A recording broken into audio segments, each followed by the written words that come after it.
네, 시청자 여러분 안녕하십니까. 굿모닝 인포맥스 2부 오늘도 힘차게 문을 열어보겠습니다. 월요일 경제 언박싱은요. 조원경 유니스 교수님과 함께 하는데요. 오늘도 나와주셨습니다. 안녕하세요. 안녕하세요. 교수님 올해 주식시장을 돌아보면은 저는 뭐 인공지능 뭐 당연하고요. 협동 로봇이라는 단어를 저는 굉장히 좀 자주 들었다라는 생각이 드는데 뭐 어떻게 생각하세요? 네, 저도 뭐 로봇주들이 네. 너무 많이 올라서 깜짝 놀랐어요. 네. 사실 그 삼성전자가 투자했다는 그 레인보우 로보틱스라는 주식 있잖아요. 네. 그게 상당히 많이 올랐고 저 정도로 올라갈 수 있는가 이런 생각을 했었잖아요. 네. 그리고 이제 저희가 보면은 이제 그 삼성 그리고 두산, 한화 이쪽에서 이제 로봇 사업을 본격화하고 있잖아요. 네. 얼마 전에 이제 저희가 이제 두산 로보틱스가 상장되고 네.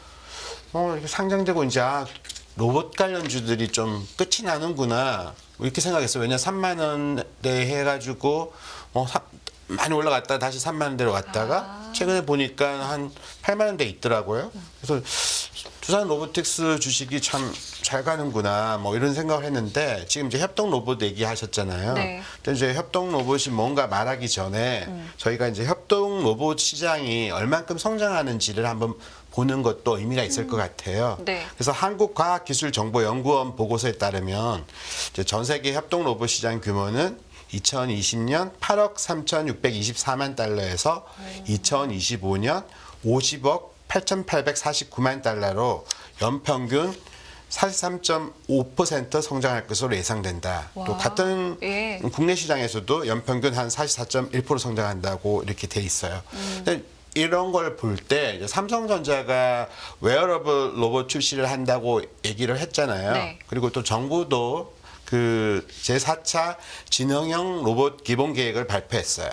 자, 그런 것을 봤었을 때 요즘 그 왜 무인으로 그 무인 카페 네. 가보셨죠? 네네. 그리고 또 건국대학교나 이런 데 가보면은 네. 그 꼬마 그 귀엽게 생기는 로봇이 배달까지 하거든요. 서빙해주는 거. 네네. 근데 사실 그런 것들을 우리가 이제 협동 로봇이라고 이제 보시면 될 것 같아요. 맞아요. 저도 처음에 협동 로봇이라는 단어 들었을 때 딱 와닿진 않았는데 이게 그러니까 인간과 좀 같이 그렇죠. 그 전에 활동하는? 로봇이라고 할 때는 예. 산업형 로봇. 그래서 뭐 협동 로봇도 산업과 관련된 건 맞지만 그 전에 산업형 공장에 들어가 있고 공장에 이런 들어가서 이제 무거운 거 같은 거를 예. 막 130kg짜리 뭐 이렇게 들려면 사람이 들면 힘들잖아요. 맞아요. 근데 딱 들고 이렇게 하고 근데 이게 굉장히 위험하잖아요. 그 옆에 가까이 가지를 못하잖아요. 펜스를 쳤다고 보면 되는데 여기서는 이제 그게 아니라 사람이 가까이 가면 딱 멈추고 그러다 보니까 굉장히 그 사람하고 위화감이 없고 이제 같이 함께 그쵸. 일한다는 느낌. 그리고 대부분의 협동 로봇은 이제 이게 팔로 이렇게 돼 있잖아요. 그래서 6축 이상의 관절로 구성된 로봇팔 형태라는 것이 그 협동 로봇의 특징입니다. 그래서 그러면 이제 저희가 이 로보틱스라는 부분이 뭐 올해도 굉장히 화제였고 네. 내년에도 화제인데 이제 삼성전자 같은 경우에 이제 올해 로봇주 관련해 가지고 뭐 공을 쌓아 올렸다고 해야 되나요? 그 레인보우 로보틱스가의 어떤 지분을 투자했고 네. 이제 결국은 이제 삼성전자 콜옵션 조항이 있어요. 콜옵션 조항까지 하면은 레인보우 로보틱스를 삼성전자가 완전히 그냥 인수하는 그런 어떤 상황도 되는데요. 요즘에 이제 이런 로봇이 산업에 많이 적용되는데 특히 이제 어떤 산업에 많이 적용되겠어요, 로봇들이? 글쎄요. 어디 보통 이제 우리가 말하는 3D 업종 같은 경우 많이 있죠. 좀 사실은 뭐 맥주 따라주거나 뭐 그 커피 따라주거나 뭐 이런 거 보면은 3D라고 하긴 좀 그렇지만 네. 좀 지겹잖아요. 아하. 계속 그거를 반복되는 거, 예. 라면 끓이는 거, 그다음에 뭐 튀김. 맞아요. 닭튀김. 맞아요. 예. 사실 라면 끓이는 것 같은 경우에는 물을 얼만큼 붓고 스프를 얼만큼 넣느냐. 이게 사람 같은 경우에는 물론 사람이 굉장히 눈대중이 좋으신 분이 있고 손맛이 뛰어난 사람이 있지만 로봇 같은 경우에는 그렇죠. 정확하잖아요. 그쵸. 이게 이 정도 했을 때 이만큼 끓이면 좋고 이때 시간이 이렇게 돼서 물의 온도가 얼마고 이걸 너무 잘 아니까 그런 경우 잘 할 수 있다. 근데 이제 이게 또 아까 3D 업종이라고 하다 보니까 어렵고 힘든 것 같은 경우에는 이제 이 로봇이 사용될 수 있어요. 그래서 용접하는 경우에 조선업 있잖아요. 그쵸. 그 조선업에서는 정말 용접공이 용접. 너무 중요해요. 그 용접공이 원래 외국 같은 데에서는 굉장히 하이 셀러리인 거 아시죠? 네. 왜냐하면 이게 힘든 직업이니까. 근데 이게 용접을 특히나 이제 조선업 같은 경우에 특히 요즘은 친환경 선박이 많이 나가잖아요. 네. 그러면 LNG 같은 경우에 그 연료 탱크를 용접하는 게 있거든요. 근데 그거 하나하나를 용접할 때 이게 되게 지금 화면에 나오는 것처럼 그쵸. 저런 작업들을 이제 실제로 실제로 수행할 수 하는 있는 거죠. 거잖아요. 왜냐하면 저게 위험하기도 하잖아요. 네. 그러니까 아까 3D에서는 위험한 것도 들어가는 거예요. 네. 우리가 difficult라는 말 쓰잖아요. 그래서 이게 사실은 그 용접공의 한 사람 한 사람들의 그 장인들의 모습을 인공지능 같은 것들이 모사를 하고 그것들을 또 로봇에다가 투입을 하면은 네. 그 로봇이 그 진짜 이 작은 공간에서 또 이렇게 굉장히 또 하는 경우도 정밀한 있고 것들. 정밀하게 그렇게 할 수 있는 것들이 많죠. 그래서 용접공을 구하기도 어렵잖아요. 지금 조선소 같은 경우에는 수준은 많이 따놨는데 일할 사람들이 없는 거 아니에요. 네네. 그래서 그 구인난에서 이제 로봇 용접공이 중요하고요. 삼성중공업 같은 경우에는 레이저 고속 용접 로봇도 개발했어요.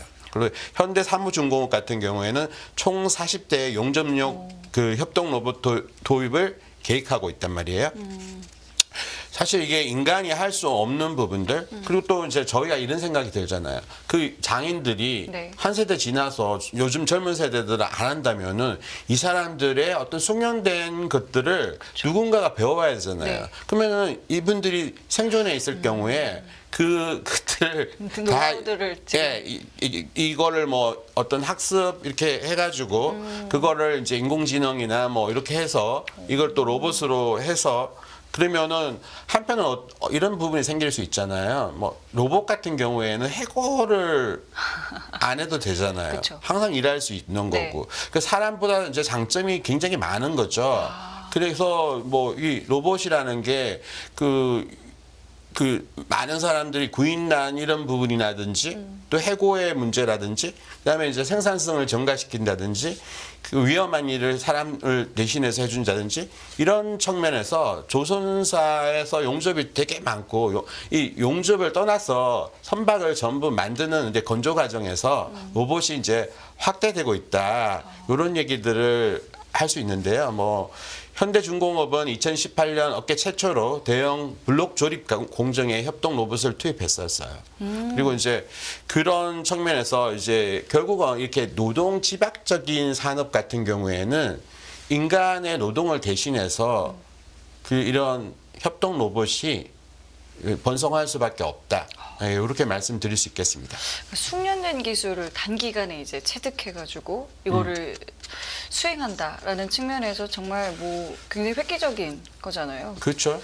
근데 이게 굉장히 또 인간과 밀접하게 이제 같은 공간에서 뭐 일하는 그런 이제 기회가 많아지는 게 이제 이 협동 로봇의 이제 특징이다 보니까 교감, 그러니까 로봇인데 교감이라는 이제 부분에 또 많은 부분들이 좀 주목이 되는 것 같은데 이제 그 가운데 하나가 생각 경제, 감정 경제, 뭐 이런 이제 표현들도 좀 나오고 있는 것 같아요. 이게 굉장히 좀 우리가 글쎄요, 과거에 영화에서 보던 이제 그런 부분으로 저는 좀 굉장히 좀 느껴지는데 사실은 이제 이걸 굉장히 우리가 생각을 해봐야 되는 거잖아요. 네.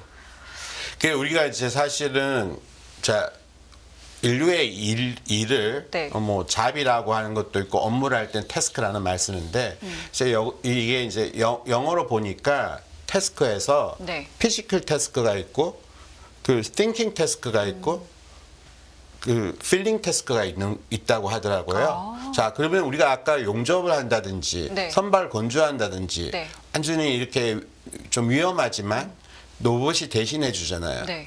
피지컬 태스크에서 사실 모든 피지컬 태스크에서 뭐 때밀이라든지 이런 거를 뭐 협동 로봇이 할 수 있는지는 잘 모르겠어요. 굉장히 이렇게 손 하나하나가 가는 섬세함까지를 그 로봇이 할 수 있는지는 뭐 저희가 확신하지 못하지만 예. 근데 피지컬 태스크의 상당 부분이 로봇으로 옮겨가는 것은 인정하시죠? 그런 것 같아요. 네. 그러면 thinking task에서는 사실은 전반적으로 융합하는 것들을 지금 뭐 더 잘한다고 할 수는 없지만 한 분야에서의 그는 굉장히 인공지능이나 이게 잘하지 않습니까? 네. 그러다 보니까 thinking task는 이게 우리가 보면은 이게 논리잖아요. 그쵸. 그 논리라는 부분은 자뇌가 발달되는 부분인데 이 자뇌에서 이제 IQ와 우리가 보통 IQ 같은 경우에는 이런 부분에 있어 가지고 이제 thinking task에서 그 전에 인간을 사유하는 존재라고 생각을 했잖아요. 네. 근데 인간의 사유의 기능을 이 인공지능이 가져가는 거예요, 많이. 그죠? 네. 예, 그러다 보니까 그러면 남는 거는 뭐냐? 그게 감정이잖아요. 네. feeling. 네. 근데 사실은 이제 경제학에서 그 전에는 이런 감정이라든지 이런 부분들을 경제학이라는 것이 굉장히 라지게 학문으로 생각을 했잖아요. 뭐 극대화한다든지 극소화한다든지. 네. 뭐 자기의 효용을 극대화한다든지 비용을 극소화한다든지 이런 관점에서 많이 괴량화하는 부분들에 생각했잖아요. 근데 지금은 만약에 인공지능이 그 생각을 많이 해서 그러면 남는 거는 감정인데 감정도 교감 AI라는 것이 등장을 하잖아요. 그리고 지금 챗GPT 같은 경우에는 우리의 어떤 말소리 같은 것을 이해하고 맥락을 좀 맥락을 파악하고. 이해하고 어떤 경우에는 챗GPT가 사람보다 낫다는 연구를 감정에 있어서도 낫다는 얘기를 해요. 근데 이게 정말 그거는 뭔가 하면은 상황에 맞는 감정을 이해한다는 걸로 저희가 생각하면 될 것 같아요. 네. 여기와 관련해 가지고 뭐 이스라엘 한 심리학 프론티어라는 국제 학술지에 논문을 이제 게재한 분이 계시는데 네. 그분은 이제 챗GPT가 인간보다 이제 감정에서 우월하다.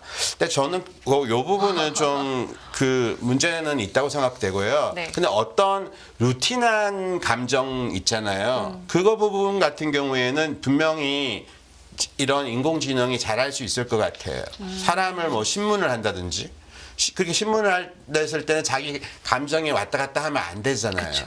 그런 경우에는 이게 결국 뭔가 하면은 감정도 루틴한 감정이 있고요. 고차원적인 감정이 있잖아요. 그러면 결국은 뭔가 하면은 고차원적인 감정에 관련되는 부분은 결국 왜냐 인간의 생물학적 몸을 한번 생각해 보세요. 생물학적 몸이라는 게 굉장히 복잡하잖아요. 네. 근데 그 생물학적 이 복잡한 인간이라는 어떤 DNA를 가진 구조를 지금 인공지능이 그대로 가지고 간다는 부분은 아직은 아니라는 거죠. 그렇기 때문에 thinking economy가 feeling economy로 가고 있다. 그거는 왜냐 AI나 이런 로봇이나 이런 쪽에서 발달됨으로써 인간은 더욱더 사람과 관계를 지향하고 이제 소비자를 더욱더 만족시키는 그런 쪽으로 가고 있다는 얘기를 이제 말씀드리고 싶습니다. 그럼 뭐 가고 있는 건 맞지만 어쨌든 지금은 뭐 여전히 이 생각 경제가 그쵸. 예. 여전히 뭐 우위를 차지하고 있다. 이렇게는 아직은 봐야 되는 상황인 거죠. 이제 아직은 그렇게 봐야 된다고 얘기하는데 이제 생각 경제에서는 이제 보통 우리가 기술자들 지식 그다음에 요즘에 공학 뭐 이런 게 네네. 많이 뜨잖아요. 네. 뭐 그런 부분에서 인공지능이라는 부분도 뜨고 근데 이제 이것이 감정 경제로 옮아가는 부분에 대해서는 네. 저희가 한번 생각을 해봐야 된다고 생각돼요. 사실 지금 저희가 그런 얘기를 하잖아요. IQ가 좋은 사람하고 EQ가 좋은 사람. 네. 그죠? 네. 근데 이제 앞으로는 샐러리를 더 많이 받는 사람들이 IQ도 좋지만 거기에 더해서 EQ까지 좋은 사람들이 더 좋다. 물론 뭐 여기에서 반론을 제기할 수 있는 사람들도 있겠지만 저희가 모든 것이 제조업에서 서비스업으로 많이 오늘만 가잖아요. 있으니까. 제조업의 서비스화라는 말 들어보셨잖아요. 예, 예. 그래서 그런 관점에서는 우리 정전에 루틴했던 어떤 일들이 뭐 의사가 하는 일들이라도 좀 더 질 좋은 서비스를 사람들하고 환자하고 관계에서 더 좋은 feeling 그 감정을 주시는 분들 empathy 우리 그러니까 공감을 하실 수 있는 맞아요. 의사. 그런 의사분께 조금 더 마음이 가기도 하고 그 찾아가는 가죠. 게 예. 있죠. 그리고 마케트 같은 경우에도 지금 뭐 진짜 소비자의 어떤 심리 같은 것들을 정말 잘 읽고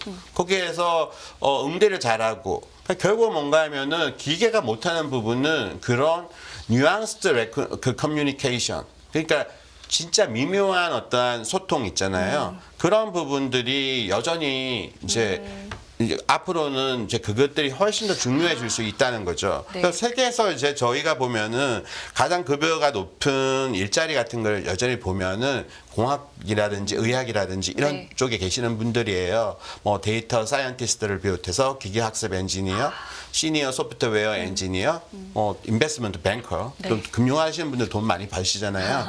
또 CEO들, 네. 엔지니어 매니저, IT 매니저, 뭐 재무 분석가, 뭐 여러 등등 의사분들 특히나 있는데 사실 공학하시는 분들이 의사분 하시는 분들보다 전반적으로 돈을 더 많이 버는 걸 보면은 참 우리나라는 보면은 의사가 굉장히 많이 인기 있지만 사실 돈을 많이 벌려면은 좀 의사 하시는 분들 좋을 거고 거기에서 이런 어떤 의사가 아니라 저기 공학하시는 분요. 그리고 공학하시는 분들이나 이런 분들이 특히나 이제 감정 경제에 익숙하게 된다면은 더욱더 이게 뭔가 하면은 우리가 감정이라는 것이 뭐 생각이 되어서 또 의사로 표시되잖아요. 그렇죠. 근데 이제 우리는 언어를 통해서 어떤 감정을 어떤 표시할 수 있잖아요.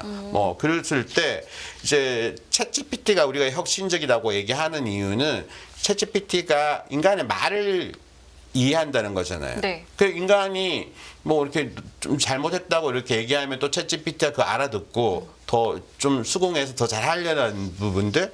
그래서 그런 부분들을 생각했을 때 사실 뭐 이 챗GPT가 지금 현재로서는 뭐 지금 법령 AI도 얘기하지만 현재로서는 인간의 일을 보조적인 역할을 하는 그쵸, 거고 재밌긴 하잖아요. 영어 공부를 할 수가 있잖아요. 맞아요. 요즘에 그런 얘기도 많더라고요. 예, 영어 이렇게 쉬운 거로 좀 해줄래? 이렇게 하면 또 이게 얘가 하고 오케이 한국말로 해줄래? 하면은 아, 네 그렇게 하겠습니다 하면서 또 이렇게 말하고. 그러니까 어찌 보면은 이 챗GPT가 또 이렇게 자기의 어떤 대화 파트너가 되고 그러면서 인간이 결국은 외로움도 많이 느끼는데 그 챗GPT하고 하면서 그런 외로움 같은 것들을 덜 느낄 수도 있단 말이에요. 근데 이제 결국은 뭔가 하면 우리가 이러한 변화나 바람의 그 변화의 바람과 속도를 잘 느끼면서 진짜 AI가 이렇게 진화함에 따라서 생각 경제에서 어떤 감정 경제로 필링 이코노미로 가는 부분들에 대해서 한번 생각을 하면서 인간의 노동이라는 부분들이 지금 사실 굉장히 많이 없어지는 부분들이 있잖아요. 그리고 또 AI가 더 잘하는 부분들이 있단 말이에요. 돌봄 같은 경우에 사실은 뭐 노인분들이라든지 장애인이라든지 이런 쪽을 돌보는 부분들은 인간이 감정이 있지만 인간 감정이 기복이 있잖아요. 근데 AI나 이런 감정이 기복이 없잖아요. 그 영화 같은 거 보면은 허언과 그 영화 있었잖아요. 인공지능하고 예, 사랑에 대화, 빠지는 예, 거요. 예. 근데 자기 뭐 부인이나 남편 같은 경우에는 이게 변덕스럽잖아요. 본인의 감정이 있으니까. 본인의 감정이 있으니까. 상황이 그러니까 예. 근데 보면 그쪽에는 늘 언제나 똑같은 거니까 그런 쪽의 드라마나 영화는 이제 많이 되었는데 그런 게 이제 그 뭐 AI 챗봇 레플리카라는 것도 있고 고령층을 대상으로 하는 건강조언과 말벗 해주는 엘리큐도 있고 사용자와 정서적 교감에 중점을 둔 챗봇 파이라는 것도 있고 또 AI 스타트업 유니포가 영업용 Q 앱이라는 것을 내놓기도 했고요. 줌은 저번에 이제 뭐 한번 감정 분석하는 그 영업용 줌 IQ 평가판을 내놨다가 좀 소비자들을 만족을 못 시켰어요. 그래서 이제 이처럼 뭔가 하면 AI가 점점 발달해서 인간을 닮아가고 있잖아요. 그래서 이제 뭐가 등장했는가 하면은 이제 2021년에 감정 경제라는 책이 나왔어요. 오, 실제로요. 네, 근데 저는 이거를 최근에 봤어요. 네. 예, 본지 얼마 안 돼서. 왜냐면 제가 한번 필링 이코노미라는 게 과연 있는가 해서 이제 쳐보니까 네. 필링 이코노미가 있는데 여기서는 아까 지금까지 말했던 AI하고 관계되는 부분들을 많이 얘기했던 거예요. 아까 세계 이야기 얘기했잖아요. 네. 그러면은 이렇게 결국 뭔가 하면은 아이러니하게도 AI가 사고를 할 수 있게 되면서 인간의 지능은 감정과 대인관계를 제대로 조율하는 방향으로 유도되고 있다. 왜냐하면 오히려. 우리가 IQ라 EQ가 있잖아요. 네. IQ의 많은 부분들을 AI가 가져간다면은 EQ 쪽을 사실은 AI가 못 가져가는, 아까 가져가는 부분도 있지만 그 인간의 복잡함을 다 이해할 수는 없잖아요. 두 가지를 동시에 가져가야 되는 인간에게 하나를 좀 덜어주는 거네요. 덜어주는 거죠. 그러면은 우리는 뭔가 하면은 그쪽에 더 몰두를 집중할 수 해야 있는 집중하고 거고. 그쪽과 관련되는 산업이 발달할 수밖에 없다는 거죠. 자, 이렇게 생각하시면은 뭐 아까 라면을 만들어 주는 거는 걔가 할 수 있지만 그쵸. 자, 우리가 설득하고 이러는 거에서 협상 테이블에 AI를 지금이나 놔뒀다. 네. 근데 그거를 우리는 뭐 협상을 할 때는 사람들한테 요때 올라타고 요때 밀당을 해야 하잖아요. 그쵸. 그런 거를 지금 AI가 그까지 하기는 좀 뭐하지 않아요? AI가 라면을 끓이고 우리는 네. 이 라면에 대해서 설명을 하고 좀 감정적으로 접근하고 이런 식의 이제 쉽게 말하면 이제 그런 거잖아요. 그 디비전 오브 레이버 그 분업이 이루어질 수 있는 거죠. 그래서 이제 뭔가 하면은 그 두 명의 저자 중에서 한 명이 이제 그 아까 그런 지금 말하는 것들 얘기했고 네. 또 이제 또 다른 분이 한 분 AI가 더 많은 뇌와 그 마음과 관련 작업을 하고 있어요. 그러면서 우리는 뭔가 하면은 결국은 마음을 읽어주는 일들에 더 몰두할 수밖에 없는 그런 시대고 결국은 이게 이제 책이 어떤가 하면은 인공지능은 어떻게 공감의 시대를 창조하는가.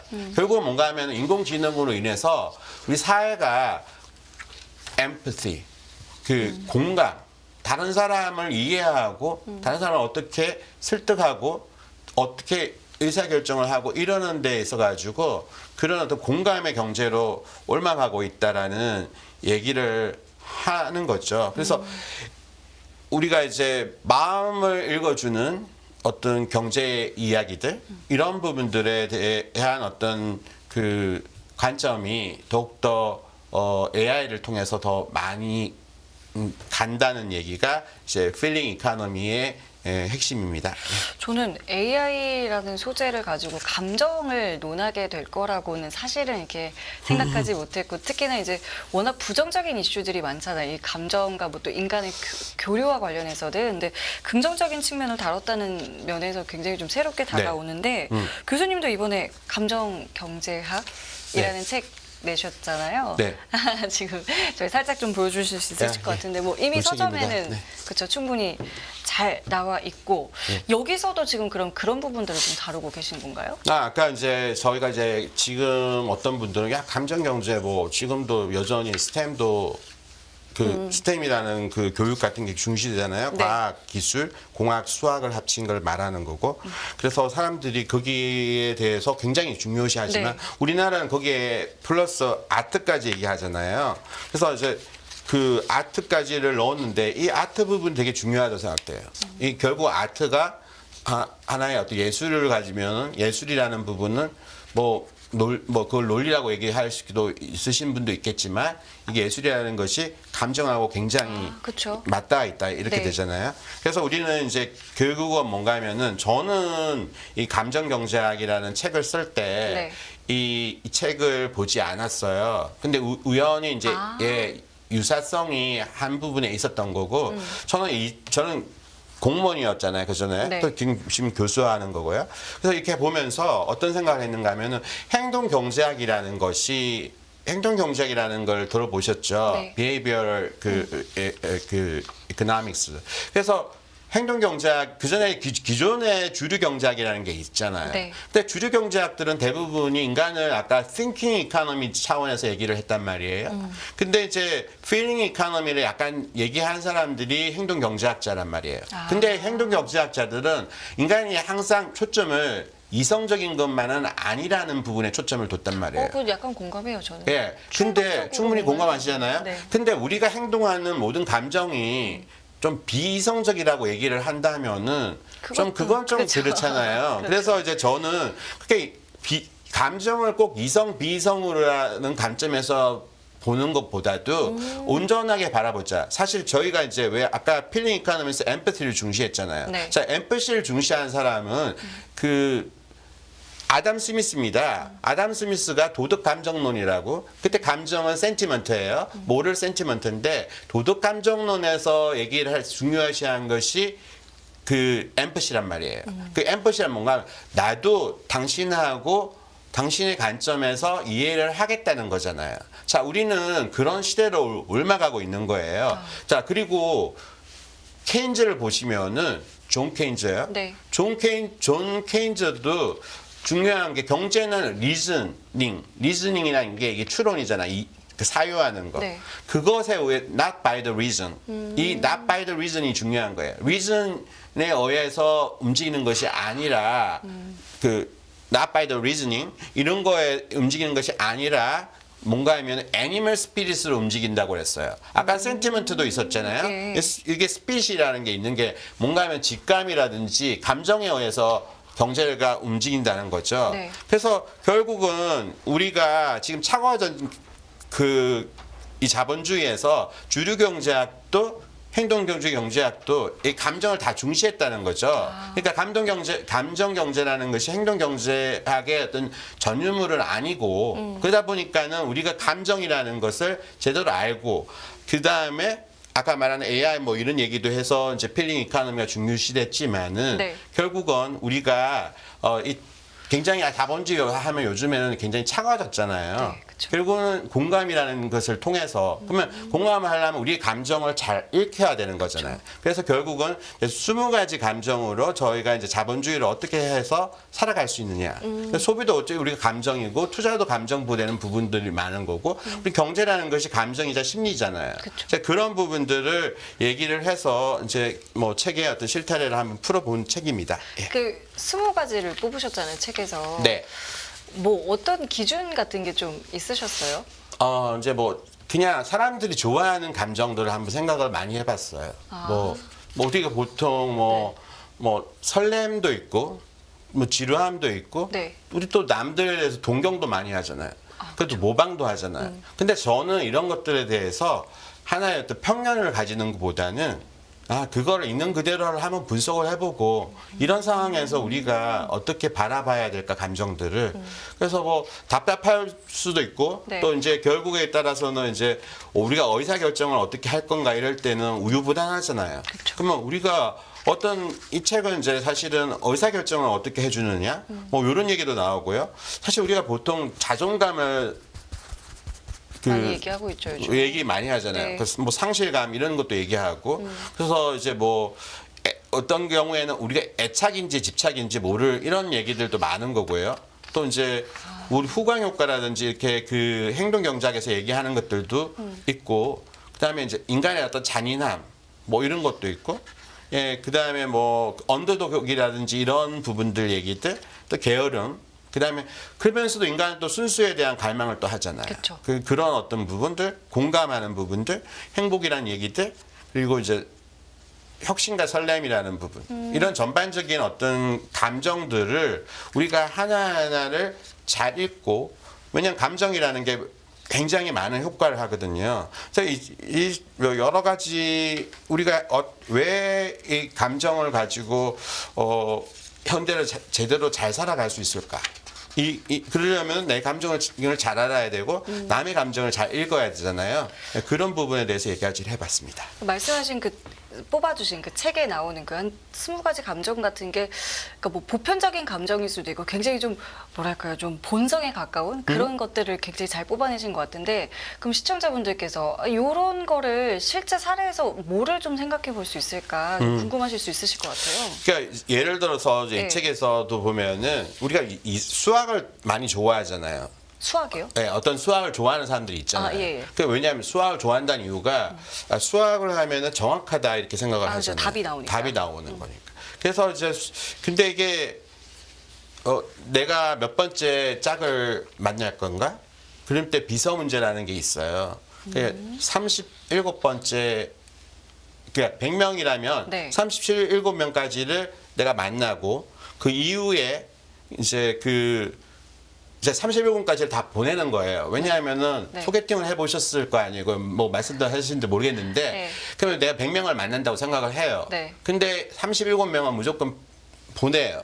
그리고 난 다음 37번째부터 이제 100번째까지 해서 37분에서 제일 좋았던 사람, 내 감정에 있는 사람을 그 사람을 기준으로 해서 그 다음에 나온 사람은 이 사람하고 비교해가지고 평균치를 결정하는 낸다는 말씀이시군요. 예, 네. 결정을 하는 거예요. 네. 그래서 왜냐하면은 집도 뭐 10개가 있어요. 근데 이게 너무 많이 다 보다 보면은 먼저 어떤 사람들이 사가지고 갈 수 있잖아요. 그랬을 때는 빨리 한 3개, 4개 보고 그 다음번에 이거보다 더 좋은 거 있으면은 하되 네. 아니면은 이제 그 앞에 거를 한다든지 뭐 이런 얘기도 할 수 있고요. 또 이제 저희가 뭐 저번에 천정조 그 남현이 뭐 이런 사건이 예. 있었잖아요. 네, 그때 네. 뭐 사실 우리가 51조 이런 얘기 보면 상당히 말도 안 되잖아요. 좀 허황된 느낌이 허황된 있었죠. 그래서 이제 그런 것들은 이제 우리가 보면 여기서 박사 효과라고 폭스 이펙트라고 얘기하는데 결국 뭔가 하면 권위 있는 사람들에 대해서 우리가 너무 쉽게 믿잖아요. 그러니까 권위에 대해서도 한번 얘기를 해봤어요. 권위가 왜 우리가 권위 있는 사람들에 대해서 믿고 그런 사람들은 전문가냐 이런 생각들을 우리가 좀 하잖아요. 그래서 그런 것들에 대한 얘기들도 있고 뭐 그 다양한 얘기들이 많아요. 그래서 이제 우리가 욜로나 파이어족들 얘기도 하고 네. 그래서 저는 이게 지금 생태계 경제라는 얘기도 하고 그다음에 이제 우리가 인간의 어떤 사랑이라든지 그 물질의 어떤 순도라든지 이런 거 비교하면서 우리가 진짜 정말로 물질의 순도만큼 우린 100% 순수한 사랑을 가질 수 있느냐 좀 너무 낭만적인 얘기긴 하지만은 그런 부분도 이제 경제학적으로 한번 바라볼 수 있는 거고요. 결국은 저가 이제 이 책에서 이제 얘기하고자 하는 부분들은 우리가 thinking economy에서 feeling economy로 가고 우리가 감정을 제대로 읽어야지 오늘날의 자본주의에서 살아남는다는 얘기를 하지만 네. 그거는 이제 이 책에서 얘기하는 거고요. 네. 또 한편으로서는 저는 이제 공무원이었잖아요. 네. 그런 관점에서는 이제 이성과 감성을 어떻게 조화롭게 바라봐야 맞아요. 되느냐. 그걸 여쭤보고 요거를 싶었어요. 이제 네. 저희가 이제 한번 생각해 보고 싶습니다. 그러니까 어떤 스타일이세요? 이성 쪽이세요? 감성 쪽이세요? 글쎄요, 근데 저도 그거를 아직 말할 만큼 제가 저를 돌아보지는 못했던 것 같은데 얘기를 들으면서 그러니까 이 경제학에 감정을 넣는다는 거 충분히 공감은 하지만 많은 분들께서는 그래도 이성을 놓을 수는 없는 거 아니냐 이렇게 반문하실 수 있으실 것 같아요. 그러니까 저는 이제 어떤 트렌드로서 이제 우리가 사업을 하시는 분들이라든지 네. 이런 쪽에서는 감정 경제가 굉장히 중요한 건 맞아요. 왜냐하면 그 감정 경제 쪽으로 가야지만이 내가 흐름을 타는 거잖아요. 그리고 또 이게 감정 경제가 중시되는 아까 필링 이코노미 가면서 여성들이 굉장히 힘이 있어져요. 왜냐하면 여성들이 좀 EQ가 발달돼 있다고 발달돼 하죠. 있잖아요. 네. 그리고 어떤 마케터의 역할들이 되게 중요시 되거든요. 네. 그래서 그런 것들은 이제 감정 경제에서는 분명히 중요하기 때문에 그런 부분들을 읽지 않는 것은 이제 시장에서는 정말 저는 맞다고 생각해요. 근데 우리가 그런 나를 생각하고 그다음에 우리가 감정적으로만 행동을 하면 또 안 되잖아요. 분명히 우리가 이성이 있으니까 그쵸. 그래서 감성과 이성을 조율하는 부분이 있어야 되는 거고요. 저희가 이제 그 이성의 어떤 만능이 옛날에 우월했어요. 그래서 이성의 만능은 따뜻한 감성으로 보완되어야 된다는 것을 저는 강조하고 싶고요. 제 영국의 10파운드 인물로 이제 그 오만과 편견이라는 소설 아시죠? 네. 그럼 제인 오스틴이 이제 그 등장인물 두 주인공을 그 이성과 감성의 대표 자매를 가지고 얘기했잖아요. 그래서 이런 사람들을 봤을 때 사실은 저는 이성과 감성이 이게 정치 같은 경우에 너무 감성적으로 흐르면은 표심만 생각하잖아요. 사람들 마음만 쫓아가는데 이렇게 되면은 뭐 돈이 어디서 다 나와서 다 저걸 할까? 이런 생각이 들잖아요. 그렇죠. 그리고 던지는데 너무 사람들 요거해서 먹혀도 할까? 요렇게 이제 저번에 우리가 한번 얘기했던 오버톤 윈도라는 건데요. 여기에서 이제 사람들한테 먹혀 들어갈 수 있는 정상적인 그 담론이 될 만한 정상적인 제한 범위를 항상 얘기를 해야 되는데 그렇지 않고 얘기를 하는 경우가 너무 많다는 거죠. 그래서 사실 그렇게 되면은 이 세상이 우리가 왜냐하면 인간이 사유의 제왕이라는 왕관을 씌운 것도 문제지만은 인간을 너무나도 감정적인 존재로만 바라보는 것도 문제잖아요. 네. 결국은 뭔가 하면 이성과 감성을 어떻게 조화시키느냐가 그 사회에서는 분명히 중요하고 우리 내나는 것, 내가 자네와 우네가 다 있듯이 이게 감성과 이성이 어떻게 조화되는 거고 사실 뭐 스티브 잡스나 아인슈타인이 직감이 중요하다고 해서 별로 상당히 뭐 이렇게 논리적이지 않은 사람이나 아니면 또 직감이라는 그쵸. 게 없는 사람이 나는 아니죠. 직감이 중시해 이런 건 또 아니잖아요. 네. 그래서 결국은 뭔가 하면은 약간은 그 이성의 우위에 있는 감성이 그게 이제 정부 정책을 할 때나 아니면 자기 자신을 그 바라보고 자기 자신을 어떻게 단련시킬 때는 중요한 네. 거고 사조를 봤을 때는 감정 경제라는 것을 시장 경제에서는 굉장히 이런 것이 중요하다는 그런 얘기를 하고 싶습니다. 알겠습니다. 뭐 20가지 감정으로 이제 자본주의를 살아간 이야기를 풀어주신 책을 또 오늘 소개해 주셨는데요. 표지가 좀 아주 귀엽습니다. 서점에서 보시면 될 것 같고요. 저희 조원경 교수님은 다음 주에 또 뵙겠습니다. 오늘 말씀 감사합니다. 감사합니다. 예. 네, 깊이가 다른 경제 뉴스 연합뉴스 경제TV 경제 언박싱 오늘 여기까지 함께하겠습니다. 시청해주신 여러분 감사드리고요. 저는 내일 이 시간에 다시 찾아뵙겠습니다. 지금까지 진행의 송유미였습니다. 고맙습니다.